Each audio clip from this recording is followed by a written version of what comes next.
What's up, you guys? Thank you so much for tuning in to the Healing Over Everything podcast. My name is T, and I really wanted to take the time to talk about a topic that to me is something that we've all had to deal with at some point in time.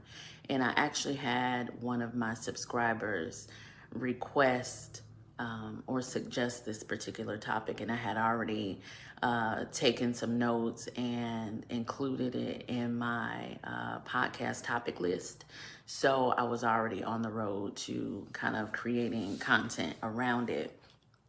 But when it comes to healing, one of the things that we, especially as a community, really have to struggle with at times is the unresolved trauma of our past, right? So even though childhood for us, age, from birth to 18 years old, is the shortest span of time in our lifetime, right? It's the shortest span of time. It is the one that is the most, I feel, detrimental really to the formation of who we are, right? Who we're becoming over our life. And a lot of our traumas are experienced during that time, right? So, I know I've met so many people over my life that have, suffered abuse in some way, physical abuse, sexual abuse, bullying and those things. And it's happened in family, right? So it's been an uncle, a cousin, a next door neighbor, but mostly family members, right? And I've looked at this type of interaction over the years with people that I've known, people that I've grown up with, people that I've come in contact with. And my question to myself, and, I never wanted to disrespect them, but my question was, why do you continue to put yourself in situations where your trauma is it's just being repeated, right? So, for an example, and we're talking just about unresolved trauma in families and how it's really okay to remove yourself from those situations. So, in an example, let's say you grew up in a household and there was a lot of just toxic behavior, right? There's a lot of drinking, smoking. There's a lot of, and maybe I should have given a trigger warning, right? Because I don't want anybody to be triggered by this. Because, there's going to be mention of molestation. There's going to be mention of, sexual abuse, and this may bring up feelings and emotions for you that maybe you are not yet ready to tackle.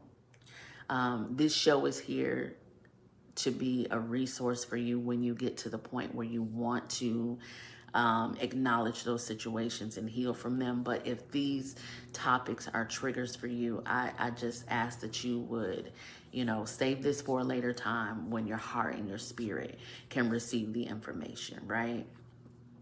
But yeah, so there are a lot of childhood traumas that we've gone through and people have gone through, and molestation, sexual assault, bullying, physical abuse are a lot of the ones in the community that we have seen.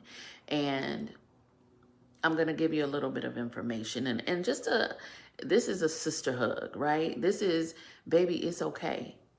Like, if you have not ever been given permission to walk away from a situation and never return, today I'm going to give you the permission to do that. Today I'm going to tell you that it's perfectly fine to remove yourself from family and not feel guilt, right? It's perfectly fine that if you show up for events and the environment is toxic, that you don't have to show up, and it's okay. Like, you don't have to continue to put yourself in situations where your heart is torn, right? Where you're feeling less than, where you're being ridiculed, where you're constantly being triggered because Uncle Earl that molested you for 6 years is at the event, and your mama want to know why you don't want to show up for Thanksgiving, why you don't want to show up for 4th of July picnics, because Uncle Earl gonna be there. And Uncle Earl was fiddling with me from the age of 6, and I just don't want to be a part of it. And you don't have to. You don't have to. It's perfectly fine. But if you find yourself questioning, you know, is it okay? Should I go? Or you have people in your ear, girl, you should let that go. That happened 20 years ago. Should I? Should I let go of the fact that I was raped and molested and abused and bullied and ridiculed and made to feel less than? I should let that go? Yes, I should heal from it. Absolutely. I should, do the work to heal. But this is what I think people don't understand, right? Being healed or going through the process of healing doesn't mean that you have to continue to put yourself in spaces where people have harmed you. That's not a characteristic of healed, right? Oh, well, if you healed and if you over it, then you should be able to know. I still need to set boundaries, because if they hurt me before, and I give people the opportunity to change. I'm not saying that if you were this when you were 20, that you're going to be that when you're 60.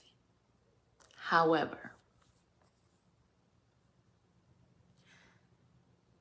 I also give myself permission to change. And I'm not the same person that felt guilty and had to do what mama wanted me to do just because she was mama, right? Our mothers mean well in a lot of things, and they want to build family, and they want us to be together, and y'all family, y'all need to get it together. Okay, well, my get it together is that I love you. I've forgiven you for everything that you've done to me. I'm no longer walking in that pain and that trauma, but I also don't want to sit in toxicity, right? I don't want to be in a space where I'm not celebrated. I don't want to be in a space where I feel less than. I don't want to be in a space where I'm being ridiculed, because I've actually seen situations with my own eyes where there has been previous trauma, right? Maybe, there were cousins that ridiculed another cousin, and they grew up and they, felt they really took on that persona of I'm not good enough. And then when they go to a family event, that family member will actually bring up, remember when we used to call you big old fat monkey? Ha ha ha ha ha. How am I supposed to feel about that? How is that building my spirit up? You know what I'm saying? Like, sometimes people will live in toxicity and think that it's funny. And then they expect you, oh, well, that was 20 years ago. We don't feel like that no more.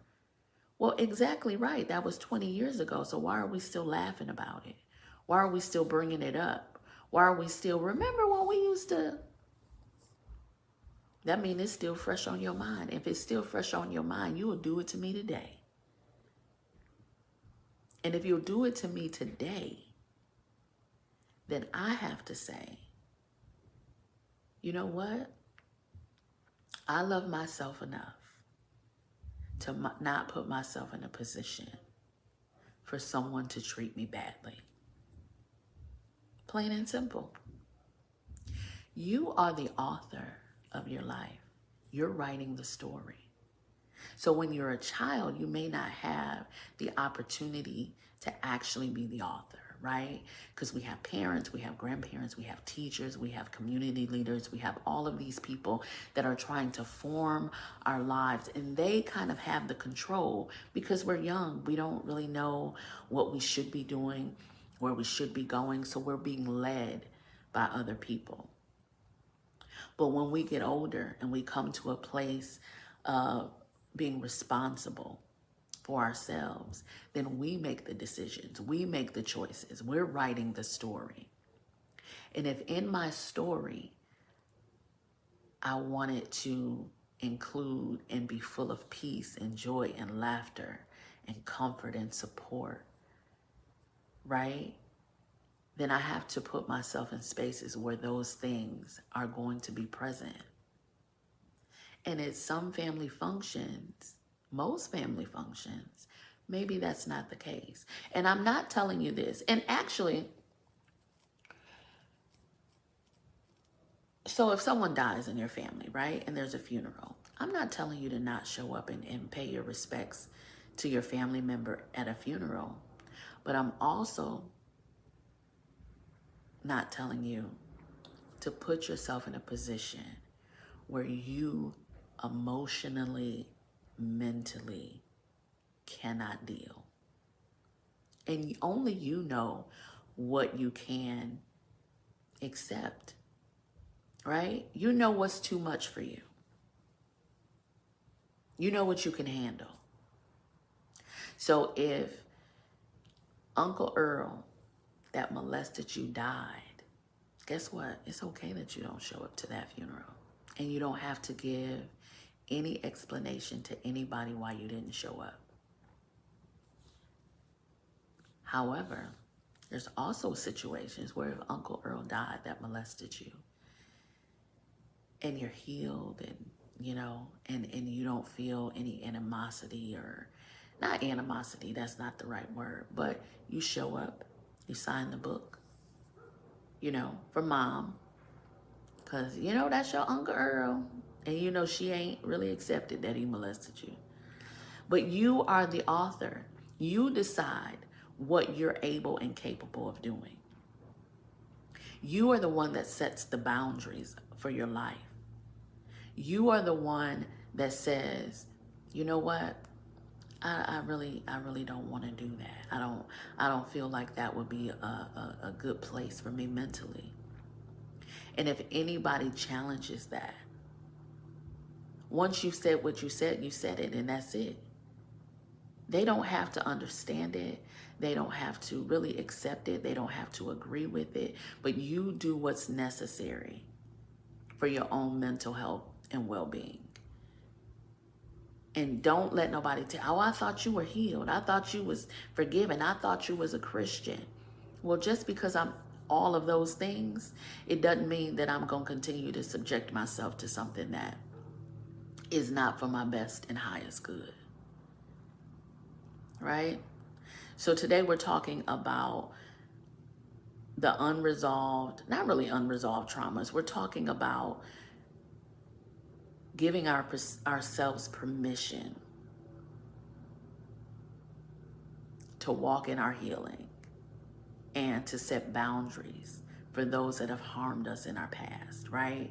For the family, that it's okay to set boundaries for family.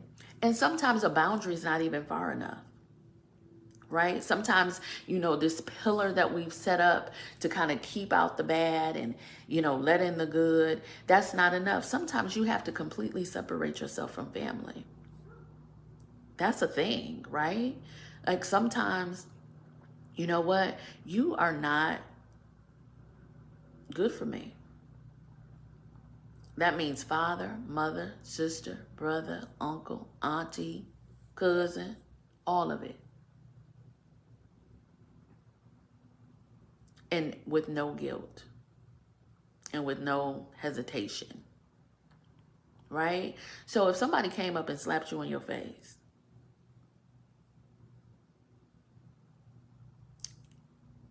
and then the next day or the next week or the next month, you showed up like, hey, and they slapped you in your face again.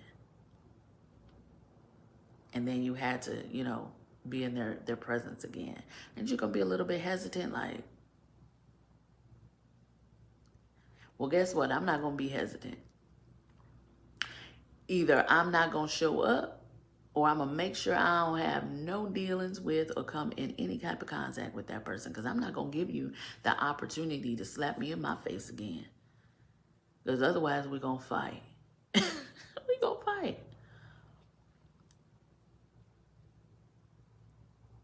But yeah, so yeah, like I just feel like why do you make the decision to say, well, I'm gonna go because you feel guilty? Because, oh, we're family. Okay, well, they didn't treat you like family when they were doing what they were doing to you. So they made the choice to do whatever it is they did. And you're making the choice to put yourself in a place of comfort. And that's not it. A lot of family situations are extremely toxic. Not all of them. There are some families that have so much love and comfort and support and just family unity, and you know, they always say beautiful things. Oh girl, you look good today, and you look beautiful, and oh my God, you know, they show up for graduations, and you know, they really support one another when somebody starts a business. And those families are what family structure should look like. And if you have that type of family, I am so happy for you, right? That, you know, you are in a position to be loved and supported by your family. But there's so many people, so many communities of people where family interactions are extremely, extremely triggering, right? And if you are triggered, that's your response to trauma that you've experienced in the past, right? That's what a trigger is. A trigger is I'm remembering an experience that I've had in my past, and it's causing a response in my body. That's what a trigger is. So if you feel fear, if you feel anger, if you feel ridiculed, if you feel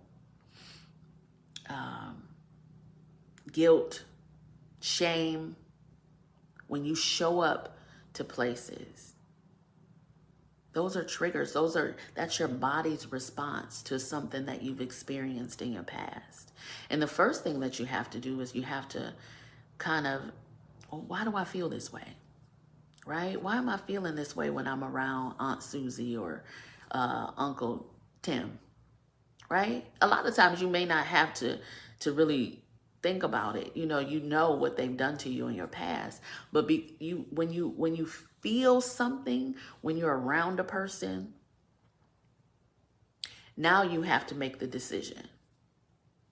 Am I going to continue to just feel those feelings when I'm around them? Or am I going to do the inner work and then make the decision to, you know what? I really choose not to be around Uncle Tim. And that's okay. It's okay. It's okay to make that decision. It's okay to set that boundary. It's okay to remove yourself from situations that are not conducive to you growing and healing and advancing. And only you know what you can accept and what you can handle, right? Like I said before. But it's perfectly fine. Like, give yourself permission to say, no, thank you. My grandson, he's 4. And he knows what he likes and what he doesn't like. And you'll say, do you want to go to, no, thank you. Go over there and give so-and-so, no, thank you. And what he's saying is, even at 4, he's setting boundaries. Like, I hear what you're saying, and I know it might be the right thing to do or what I should do right now, but no, thank you. No, thank you. And honestly, when he started doing that, because he was so matter of fact about it, I'm like, oh, wow. I wish I had a no thank you in me a few years ago. Instead of saying, okay, sure, I'll go. Of course I'll go.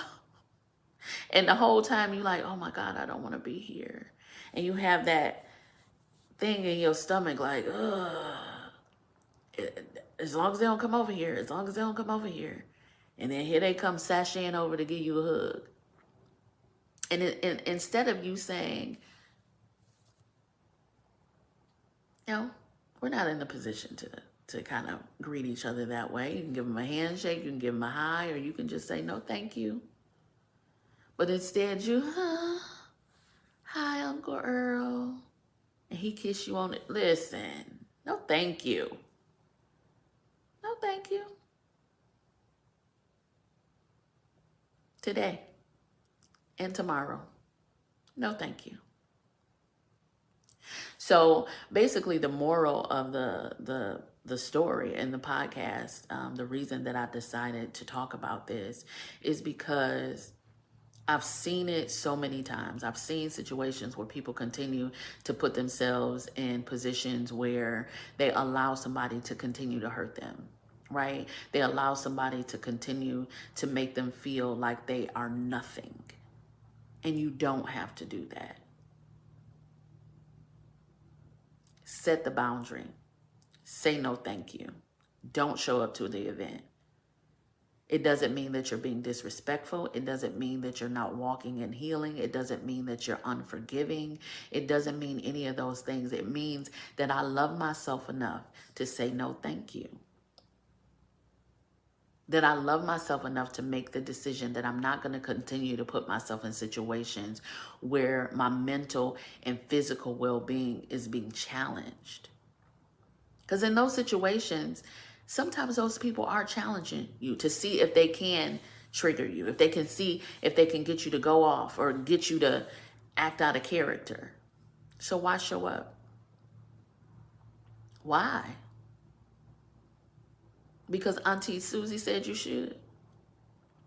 Because Grandma May, baby, you know you need to come on down to the family reunion. You can say, you know what, Grandma, I love you guys, but that's not really a place that I want to be. And it doesn't mean that I don't love you. That it doesn't mean that I, am whatever. It just means that I need to preserve my mental health. And if I put myself in that situation, then I'm going to be frustrated and angry and fearful and I'm going to feel all these emotions that I don't want to feel. So Grandma, no thank you. It's all about setting boundaries and writing your own story. You're the author, right? And don't be an author of confusion. Like, don't let confusion be a part of your story. Don't let trauma be a part of your story. You couldn't dictate or decide what you went through when you were a child, right? That kind of was a decision that was made for you and you had no control of it. But now you have absolute control. You have complete control over the story that you're going to write for yourself. And if we're living in our healed girl era, that means we're making decisions for ourselves. We're doing what's best for us in the time of our lives that we're currently in. And we're not letting our past dictate who we are right now. Right? We're not going to go back to that little scared girl in the corner that was, being bullied by the cousin. Because when you show up to those things, you almost kind of morph back into whatever it was that you were back then. You feel like that little scared little girl or that scared little boy again. And you feel helpless. Those are the triggers, the signs, the warnings that are telling you that this is not a place for you. This is not a place where you need to be. So choose yourself. Choose yourself in the times where someone else is trying to make the decision for you. Oh, you need to go to the wedding. Oh, you need to go to the funeral. Or you need to come to the family reunion. Don't let other people make choices for you. You do what's best for you. You make the decision. I'm walking in my healing. And walking in my healing means I don't continue to do and make the choices and the decisions that I made before. Right? I'm doing it different this time. I'm doing it different. I'm making better choices. And I'm putting myself as the priority. I'm not worrying about how you feel in a situation. I'm worried about how I am going to feel in the situation. Is it going to bring me happiness? Is it going to bring me peace? Is it going to bring me joy? And if the answer to any of those questions is no, then you have the ability to make the decision to say yay or nay without guilt. And that's the thing. Like a lot of times, hey, I probably should have went. You know, that's guilt. You saying that, knowing that, you know what, if I went, I would have felt so out of place and so defeated. And so, you know what I mean? So why is the thought even there that you should have gone? Because you know how you're going to feel in the situations.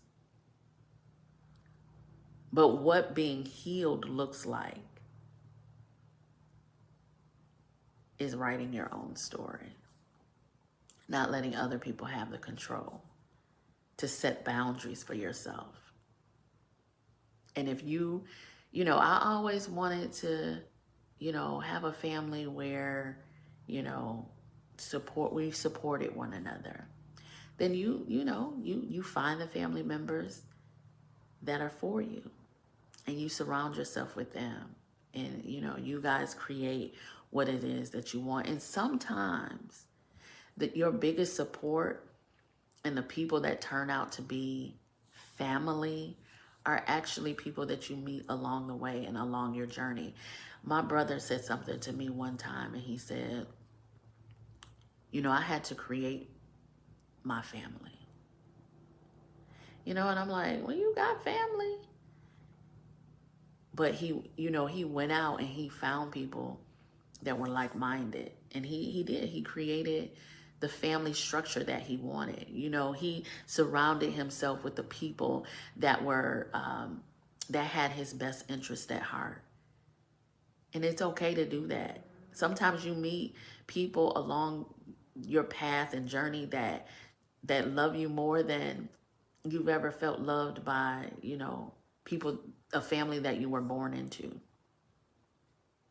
So don't let the word family keep you bound, really. Like, don't let it keep you kind of in a space where, oh, that's my family. Yeah, that's the family you were born into. You had no control over that. But you have control over the space that you're creating.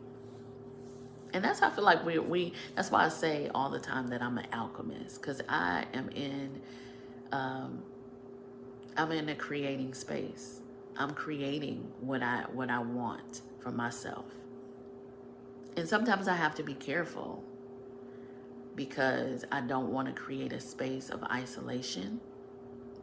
And you have to really make sure that you're not isolating yourself, because that's actually it's a fear. You know, if sometimes when you're fearful of things, you pull back, you withdraw, and you isolate. You have to be careful that you're not isolating yourself, because we all need somebody. And that's where I struggled at first, because I'm very much, I don't need nobody, I'm good. But you do need somebody. You do need, because you need somebody to kind of talk you off the ledge sometimes, right? If we were supposed to be alone, there would be nobody in the world. We would have just been born and it would have just been us, like that Legend movie. The movie with Will Smith, where he was the only person on earth or whatever. That's how we would have been born into this world. We need people, right? I feel like they add value to our lives. They add, you know, I always used to say that a person couldn't make you happy, but they can absolutely contribute to that emotion in your life, right? I feel like we need people. We do. We're not in this world alone. So make sure that you don't misconstrue setting boundaries and with isolating yourself from others, right? It's a thin line. So be careful with that. But yeah, I just wanted to talk about I wanted to talk about that topic because I've been in a situation in my own family where I felt like I've done all that I could do, right? I've tried and I've tried and I've tried, and my love isn't being reciprocated. It's not really being accepted, right? So I'm not going to continue to kind of force myself to in people's lives, even though they're my family. And that's something else. Like, listen, if you want to be loved more from others than you're showing love to yourself, that's also a toxic trait. If people don't want to receive the love that you have for them, you have to let them make that choice and decision for themselves, and then you move on and find someone that's ready to receive your love, even if that is a family member, right? I just want to love them, and yeah. Anyway, but yeah, so today we're giving ourselves permission to, even though we were born into a family, a lot of our families are toxic, and a lot of our family situations are toxic situations. So today we are giving ourselves permission to do something different, to create safe spaces for ourselves. And if that means not showing up, if that means not going to the family picnic, if that means choosing our own mental health over a card game, then you do that. And don't let anybody challenge the decisions that you make for yourself. We're living a healed life. We're living in our healed girl era. So yeah, I really do appreciate you listening to the podcast today.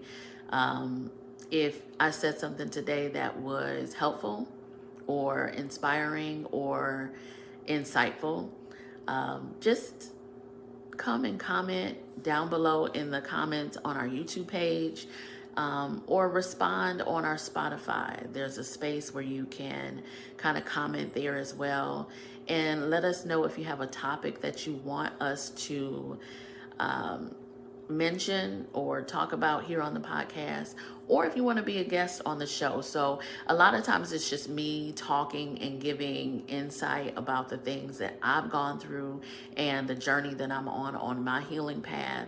But I want you to tell your healing story, and I want to give space for that. So if you want to be an encouragement to someone else by telling your healing story, reach out to me, right? Contact me or DM me on Instagram, TikTok, YouTube, wherever, and let's have a conversation, and let's allow you to tell your healing story. But like always, we end the show with an affirmation. And today it's simple. I love myself enough to choose me over anything else. Thank you so much for tuning in to the Healing Over Everything podcast. I am your host, T, and we'll talk soon.